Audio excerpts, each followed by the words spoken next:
오늘은 내 아들이 살아있다 하는 제목으로 하나님 말씀 전하도록 하겠습니다. 예전에는 중요한 손님이 있으면 집으로들 많이 초대들 하셨습니다. 중요한 사업 파트너나 또는 친구나 친척이나 그리고 직장 동료들을 집으로 초대해서 대접하고 그리고 교제를 나누고 했었죠. 요즘에는 집으로 손님 초대하는 일이 많이 줄어들었습니다만 혹시 손님 초대하게 되면 아마 며칠 전부터 준비하시게 될 겁니다. 집안 청소도 하시고 또 정리도 하시고 대접할 음식도 미리 준비해 놓으시고 그렇게 하시죠. 집안 정리가 안 되어 있고 대접할 음식도 준비되어 있지 않은 채 갑자기 손님을 초대하는 일은 거의 없을 겁니다. 그렇게 하는 것은 손님에 대한 예의도 아니고 또 자기 체면에도 흠이 되는 일이 될 테니까요. 그러나 아주 긴급하고 중요한 일이 있어서 초대하는 경우라면 이야기가 좀 달라집니다. 격식이나 체면보다 더 중요한 일이 있을 때입니다. 예를 들면 집안에 갑작스러운 사고가 있어서 촌각을 다투는 상황일 때 우리는 119에 연락을 해서 구급대원들에게 도움을 요청하게 됩니다. 집안 청소 깨끗이 되어 있지 않아도 대접할 음식 준비되어 있지 않아도 관계자들을 초대하고 초청해야 합니다. 체격과 격식을 뛰어넘는 위급한 상황이니까요. 오늘 성경에 보면 아주 긴급하고 중요한 일로 예수님을 찾아온 사람의 이야기가 기록되어 있습니다. 먼저 46절 상반절을 보겠습니다. 예수께서 다시 갈릴리 가나에 이르시니 전에 물로 포도주를 만드신 곳이라. 예수님께서 다시 갈릴리 가나에 오셨습니다.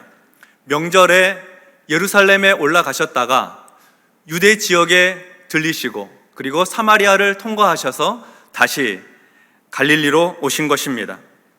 갈릴리의 가나는 전에 예수님께서 물로 포도주를 만드신 곳입니다.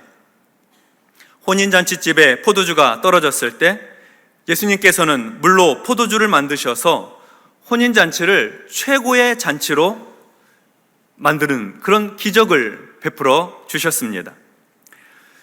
예수님께서 다시 가나로 오셨을 때 많은 사람들은 예수님을 알아보았습니다. 지난번에 혼인집에서 물로 포도주를 만드신 분, 그 포도주 맛이 일품이었는데, 그리고 명절에 예루살렘에 올라갔던 사람들은 예수님께서 명절에 그곳에서 하신 말씀, 행하신 표적들을 보았습니다.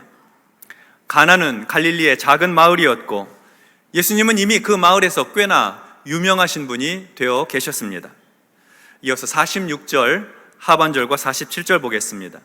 왕의 신하가 있어 그의 아들이 가버나움에서 병들었더니 그가 예수께서 유대로부터 갈릴리로 오셨다는 것을 듣고 가서 청하되 내려오셔서 내 아들의 병을 고쳐주소서 하니 그가 거의 죽게 되었습니다. 왕의 신하가 있습니다. 관리, 지도자, 귀족 이런 표현들도 있는데 이 사람을 왕의 신하라고 하는 말로 설명하고 있습니다. 이렇게 표현한 것은 이 사람이 왕과 가까운 고위 관료라고 하는 것을 암시합니다. 다시 말해서 왕의 최측근에서 권력을 가진 사람이고 힘이 있는 사람이라는 것이죠. 아마 돈과 재물도 넉넉했을 것입니다. 이렇게 권세와 능력이 있는 사람, 재물이 많은 사람이라 하더라도 삶이 완벽한 것은 아닙니다. 그도 역시 인생에 커다란 문제를 안고 있었는데 그 문제는 아들이 중한 병이 든 것입니다. 왕의 신하가 아들과 함께 살고 있는 곳은 가버나움입니다. 가버나움은 갈릴리에서 상당히 큰 도시였습니다. 의료 기술도 발달해 있고 사용할 수 있는 약재도 많이 있었습니다. 그에 비하면 가나는 작은 마을에 불과합니다. 그런데 왕의 신하가 가버나움에서부터 가나까지 찾아왔습니다. 34km나 되는 먼 거리입니다. 1시간에 4-5km 정도를 걷는다고 하면 적어도 7시간 정도는 걸어야 하는 거리입니다. 새벽같이 일찍 일어나 출발했어도 한나절은 좋게 걸렸겠지요. 왕의 신하가 그 먼 거리를 왔습니다. 이유는요, 병든 아들 때문입니다. 왕의 신하가 예수님께서 유대로부터 갈릴리로 돌아오셨다는 소식을 들었습니다. 예수님은 물로 포도주를 만드신 기적을 일으키셨고 많은 표적을 행하는 분임을 들었습니다. 그래서 예수님을 찾아와서 부탁을 드리는 겁니다. 그 권력과 힘이 있고 재물이 많은 최고 관료가, 그 지체 높으신 분이 갈릴리 나사렛 목수 출신의 허름한 랍비를 찾아와서 간청을 하는 거죠. 내용은 내려오셔서 내 아들의 병을 고쳐주소서, 가버나움 내 집에 오셔서 내 아들의 병을 고쳐주소서, 예수님을 자기 집으로 초대하고 있습니다. 성경 본문은 왕의 신하의 아들이 거의 죽게 되었다고 설명합니다. 거의 죽게 되었다는 것은 지금 당장 죽어도 이상할 것이 없다는 말입니다. 임종이 가까이 와 있다는 뜻이죠. 이전에 왕의 신하가 자기 아들을 고치기 위해서 얼마나 노력하고 애썼을지 우리는 짐작해 볼 수 있습니다. 그가 가지고 있는 힘과 권세를 사용하여 용하다는 의원들과 잘 듣는다는 약재를 수없이 구해서 썼겠지요. 자기의 그 많은 재물을 다 사용하여 아들의 병을 고치기 위해서 백방으로 노력했을 것입니다. 그러나 병세는 점점 깊어갔고 이제는 사경을 헤매고 있습니다. 죽음에 가까이 있다 하는 말입니다. 그래서 왕의 신하는 그 먼 길을 달려와서 예수님 앞에서 간청을 하고 있는 겁니다. 내려오셔서 내 아들의 병을 고쳐주소서. 내려오셔서 내 아들의 병을 고쳐주소서. 자기 삶에 문제가 있는 그곳으로 예수님을 초대하고 있습니다. 사람은 누구나 긴급하고 중요한 일이 있기 마련입니다. 그때 우리가 할 일은 우리 삶의 문제로 예수님을 초청하는 일입니다. 주님, 내려오셔서 내 삶의 문제를 해결하여 주소서, 간청하는 겁니다. 우리는 많은 사람들을 내 집에 초청하면서도 정작 문제 많은 우리 인생에 예수님을 초청하지 않는 경우가 많습니다. 아닙니다. 그렇게 하면 안 됩니다. 우리 삶이 평안하고 안전할 때만 예수님을 모시는 것이 아닙니다. 우리 집이 깨끗이 정리되고 대접할 것 준비할 때만 예수님을 모시는 것이 아닙니다. 가장 힘들고 어려운 인생의 문제를 안고 살 때, 다 정리되지 않고 대접할 것도 없지만 그 너무나 급하고 어려운 일 만날 때 우리는 그때 예수님을 우리 삶의 자리에 초청할 수 있습니다. 그렇게 예수님을 초청하는 것이 믿음이에요. 주님, 내려오셔서 내 아들의 병을 고쳐주소서. 주님, 내려오셔서 내 인생의 문제를 해결해 주소서. 주님, 내 인생의 문제가 커서 너무나 힘들고 고통스럽습니다. 제 삶의 자리로 주님을 초청합니다. 오셔서 해결해 주소서. 우리는 우리 삶의 문제의 자리로 예수님을 초청할 수 있어야 합니다. 여러분, 주님이 여러분 삶의 자리에 필요하지 않으십니까? 그 문제의 자리로 주님을 초청하시기 바랍니다. 그것이 믿음입니다. 이어서 48절과 49절을 보도록 하겠습니다. 예수께서 이르시되 너희는 표적과 기사를 보지 못하면 도무지 믿지 아니하리라. 신하가 이르되 주여 내 아이가 죽기 전에 내려오소서. 예수님께서 한탄하시듯 말씀하십니다. 너희는 표적과 기사를 보아야 믿는 사람들이다. 이 말씀의 뜻은 표적을 보고 믿는 믿음이 아니라 믿음으로 표적을 보는 신앙을 말씀하신 것입니다. 신앙은 믿음으로 경험하는 것이지 체험으로 믿는 것이 아니라는 것이죠. 체험은 좋은 것이지만 체험은 확인하는 것이지 믿는 것이 아닙니다. 예수님은 왕의 신하에게 지금 믿음을 요구하고 계시는 겁니다. 예수님께서 고쳐주실 것이라는 믿음, 예수님께서 생명 주실 것이라는 믿음, 예수님께서 다시 살리실 것이라는 믿음, 이 믿음을 요구하고 계십니다. 왕의 신하는 예수님께 재차 요청을 드립니다. 주님, 내 아이가 죽기 전에 내려와 주십시오. 예수님을 향해 이 문제 해결할 수 있는 길을 스스로 제안하고 있습니다. 아들의 병을 고치기 위해서는 주님께서 내려와 주셔야 된다는 거예요. 가버나움으로 가셔야 된다는 거죠. 왕의 신하는 예수님께서 함께 가셔서 아이를 위해 기도를 해 주시든지 안수를 해 주시든지 뭔가 행동을 해 주시면 내 아이가 살 수 있지 않을까 기대하고 있습니다. 자기의 힘으로도 안 되고 재물로도 안 되고 이제 마지막 희망은 예수님 뿐입니다. 주여, 내 아이가 죽기 전에 내려오소서. 50절 말씀 보겠습니다. 예수께서 이르시되 가라, 내 아들이 살아있다 하시니 그 사람이 예수께서 하신 말씀을 믿고 가더니, 내 아이가 죽기 전에 내려와 달라는 왕의 신하의 거듭되는 요청에 예수님께서는 이렇게 말씀하셨어요. 가라, 내 아들이 살아있다. 함께 가시겠다는 거 아닙니다. 왕의 신하에게 다시 되돌아가라는 거예요. 그러면서 하시는 말씀이 내 아들이 살아있다. 단지 말씀하실 뿐이었습니다. 오늘 죽어도 이상하지 않은 아들, 사경을 헤매고 있는 아들, 임종이 가까운 아들, 그 아들이 살아있다 하고 말씀하신 겁니다. 이 말씀이 무슨 뜻일까요? 아직 죽지 않았으면 살아있는 거 아닙니까? 내 아들이 살아있다 하는 말씀은 죽지 않고 살아있다 하는 이야기하고 무슨 다른 뜻일까요? 이 말씀은 그 헬라어로 쓰여진 것 아시죠? 신약성경은 헬라어로 쓰여져 있으니까요. 내 아들이 살아있다 하는 이 말은 헬라어로 제라고 하는 단어를 사용하고 있는데, 우리가 헬라어 동사 시제의 용법을 알면 이 말씀을 이해하는 데 도움이 됩니다.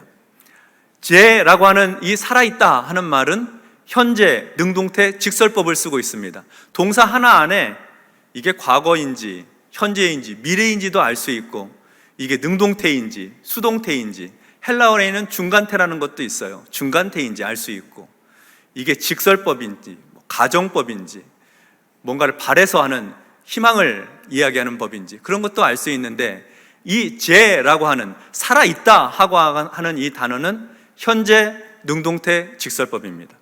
현재는 현재에 계속 진행되고 있는 어떠한 일, 어떠한 상태를 말하는 거예요. 계속되고 있는 거죠. 멈추지 않고 말이죠. 그 다음에 능동태는 주어가 주체적으로 뭔가를 하고 있는 겁니다. 직설법은 그 일이 확실하게 이루어지고 있고 분명하게 일어나고 있는 그 사실을 말하고 있는 겁니다. 그러니까 내 아들이 살아있다 하는 이 말의 의미는 내 아들이 앞으로 더 좋아질 것이다, 내 아들이 앞으로 회복될 것이다, 살아날 것이다, 미래에 대한 이야기, 조금씩 더 좋아질 그런 희미한 이야기를 하신 것이 아닙니다. 그보다는 내 아들이 살아있다 하는 이 제라고 하는 말은 내 아들이 지금 회복되었다, 지금 완전해졌다, 그리고 회복되고 완전한 이 생명이 앞으로도 지속될 것이고 계속될 것이다, 그 아들이 지금 완전한 생명을 얻었다는 사실을 말씀해 주고 계시는 거예요. 내 아들이 살아있다, 완전해져 있다, 완전한 회복을 말씀하고 계시는 거죠. 예수님은 왕의 신하에게 가라, 내 아들이 지금 충분히 회복되어 완전한 건강을 계속해서 지속적으로 누리고 있다, 이렇게 말씀하신 것입니다. 이 말씀을 해주시면서 가라는 거예요. 왕의 신하는 예수님의 말씀을 듣고 선택해야 됩니다. 이 말씀 믿고 이 말씀 붙들고 다시 가버나움으로 돌아가든지, 아니면 미심쩍어서 확신하지 못해서 예수님 그러지 마시고 저하고 함께 가버나움으로 가시죠, 제2, 제3 예수님께 부탁을 하든지 그 다음 행동과 말을 결정해야 돼요. 성경에 보니까 왕의 신하는 예수님께서 하신 말씀을 믿고 갔다, 이렇게 기록하고 있습니다. 하나님께서 그의 마음 가운데 귀한 믿음 주신 것이죠. 가라, 내 아들이 살아있다, 완전하고 충분하게 살아있고 그 생명 지속되고 있다, 이렇게 해주신 말씀을 믿게 되었어요. 그 말씀이 믿어졌어요. 그래서 그 말씀을 믿고 집을 향해 돌아갔던 것입니다. 가버나움으로 다시 돌아가는 길은 짧지 않은 여행길입니다. 그날 하루가 길고 피곤하였을 것입니다. 그러나 예수님의 말씀을 믿고 돌아가는 길은 기대와 희망의 길입니다. 피곤하여도 소망이 있으니 얼른 가버나움 집으로 향합니다. 뜨거운 한낮에 다시 출발하여 해가 기울고 한밤이 되어서 도착했겠지요. 이어서 51절과 52절을 보도록 하겠습니다. 내려가는 길에서 그 종들을 오다가 만나서 아이가 살아있다 하거늘 그 낫기 시작한 때를 물은즉 어제 7시에 열기가 떨어졌나이다 하는지라. 왕의 신하가 집으로 가는 길에 그의 종들을 만나게 됩니다. 저녁이었겠죠. 밤이었을 것입니다. 종들이 하는 말이 아이가 살아있다, 라고 말하는 거예요. 아이가 지금 충분히 회복되어서 완전한 건강을 계속해서 누리고 있다고 말하는 겁니다. 불과 얼마 전까지 사경을 헤매던 아이였습니다. 오늘 죽어도 당장 죽어도 이상할 것이 없는 그런 상태였어요. 그런데 지금 충분히 회복되어서 완전한 건강을 계속해서 누리고 있다는 겁니다. 놀라운 소식이죠. 기적이 일어난 것입니다. 이 기쁘고도 반가운 소식에 왕의 신하의 눈에서는 눈물이 흐르고 있지 않았을까요? 왕의 신하는 궁금했습니다. 아이가 낫기 시작한 때를 물어봅니다. 정말 예수님께서 고쳐주신 것인지 확인하고 싶었습니다. 종들이 대답합니다. 네, 어제 7시에 그들이 사용하는 시간에 우리가 사용하는 시간으로 환산하려면 6을 더해야 됩니다. 그러니까 어제 13시에 오후 1시에 열기가 떨어졌습니다. 이렇게 대답하는 겁니다. 유대인들의 새 하루는 해가 떨어지고 난 다음부터 시작이 됩니다. 저녁부터 하루가 시작이 돼요. 그러니까 우리가 말하는 오늘 오후, 아까 그 오후 1시, 그 1시는 유대인들에게 있어서는 어제 1시가 되는 겁니다. 그래서 어제 1시에 어제 예수님께서 그 말씀하시던 그 시간에 아이가 완전하고도 온전하게 회복되었다는 사실을 알게 된 것이죠. 53절 보도록 하겠습니다. 그의 아버지가 예수께서 내 아들이 살아있다 말씀하신 그때인 줄 알고 자기와 그 온 집안이 다 믿으니라. 아멘. 종들의 말을 듣고 왕의 신하는 아들의 열기가 떨어지고 완전한 회복과 건강을 얻게 된 때가 바로 어제 예수님께서 가라, 내 아들이 살아있다 말씀하셨던 바로 그때인 것을 알았습니다. 그래서 온 집안 식구들을 다 모아놓고 어제 있었던 일, 예수님께서 자기에게 말씀하셨던 그 일을 같이 나누었습니다. 예수님께서 고쳐주셨다는 것을 다 같이 확신할 수 있었던 것이죠. 그래서 왕의 신하와 그 온 집안이 다 예수님을 믿게 되었습니다. 예수님의 말씀을 믿고 돌아왔는데 이제는 믿음의 결과를 확인하고 나서 모두가 다 예수님을 믿게 된 것입니다.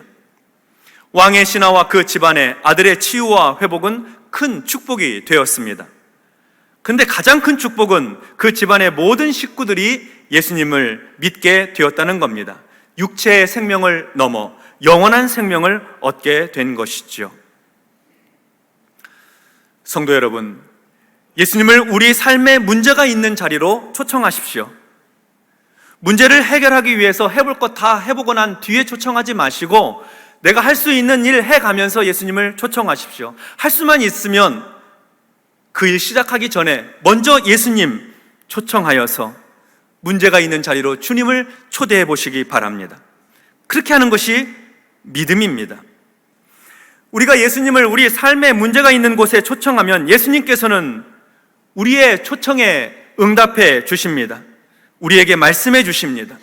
예수님의 말씀은 온 우주와 세상 만물을 창조하신 창조주의 말씀입니다. 문제를 해결하실 수 있는 말씀이라는 겁니다. 예수님은 오늘도 우리에게 현재 능동태 직설법으로 내 아들이 완전하고도 충분하게 살아있고 완전하게 회복되어 있고 그 상태가 지속되고 있다고 하는 그 말씀으로 우리에게 선포해 주십니다. 가라, 내 아들이 살아있다. 우리는 주님의 말씀을 믿고 가는 것입니다. 주님께서 주신 말씀을 믿고 전진하는 것, 그게 바로 신앙생활입니다. 표적을 믿고 가는 것이 아니라 말씀을 믿고 가는 것입니다. 말씀을 믿고 가다가 표적을 확인하게 되는 것이에요. 우리가 살아가는 삶의 자리에는 얼마나 두려운 일들이, 걱정스러운 일들이 많이 있습니까? 우리 인생에 힘들고 우리를 어렵게 만드는 일들이 가득하지 않습니까? 우리를 고통스럽게 하는 크고 작은 일들을 두고 우리는 주님을 그 삶의 자리로 초청하여 주님의 말씀을 듣고 그 말씀을 믿고 전진해 나가는 것입니다. 그렇게 전진하는 동안 기적을 보고 표적을 보고 주님의 말씀이 실현되는 것을 체험하게 될 것입니다.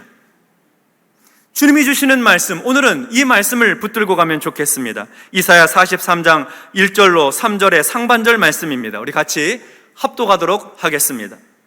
야곱아, 너를 창조하신 여호와께서 지금 말씀하시느니라. 이스라엘아, 너를 지으신 이가 말씀하시느니라. 너는 두려워하지 말라. 내가 너를 구속하였고 내가 너를 지명하여 불렀나니 너는 내 것이라. 내가 물 가운데로 지날 때에 내가 너와 함께 할 것이라. 강을 건널 때에 물이 너를 침몰하지 못할 것이며 내가 불 가운데로 지날 때에 타지도 아니할 것이요 불꽃이 너를 사르지도 못하리니 대저 나는 내 여호와 하나님이요 이스라엘의 거룩한 이요 내 구원자임이라. 아멘. 어려운 문제 있는 그곳에 예수님을 초청하십시오. 그리고 주님의 음성을 들으세요. 너는 두려워하지 말아라. 내가 너를 구속하였고 내가 너를 지명하여 불렀나니 너는 내 것이다. 내가 물 가운데로 지날 때에 내가 너와 함께 할 것이라. 강을 건널 때에 물이 너를 침몰하지 못할 것이며 내가 불 가운데로 지날 때에 타지도 아니할 것이요 불꽃이 너를 사르지도 못할 것이다. 나는 내 하나님이다. 내 구원자다. 이 말씀 믿고 이 말씀 듣고 이 말씀 믿고 붙들고 두려움 가득한 불같은 세상을 향해 위험 가득한 물 같은 세상을 향해 전진해 나가는 것입니다. 말씀을 붙들고 나가는 동안 승리를 경험하게 될 줄로 믿습니다. 우리 하나님께서 반드시 함께 하시고 반드시 지켜주실 것이기 때문입니다. 이러한 축복이 우리 온 성도들의 삶에 충만하시기를 주의 이름으로 축원합니다. 아멘. 기도하겠습니다. 하나님 감사합니다. 불같은 세상에서 물이 가득한 홍수와 같은 세상에서 어찌할 바를 알지 못하고 있을 때 당황하지 않고 주님을, 예수님을 내 인생에 문제가 있는 그곳에 초청하겠습니다. 주님, 내 삶의 자리에 오시옵소서. 주님, 나를 구원하소서. 나를 살려주옵소서. 초청할 때 들려주시는 주님의 음성, 가라, 내 아들이 살아있다.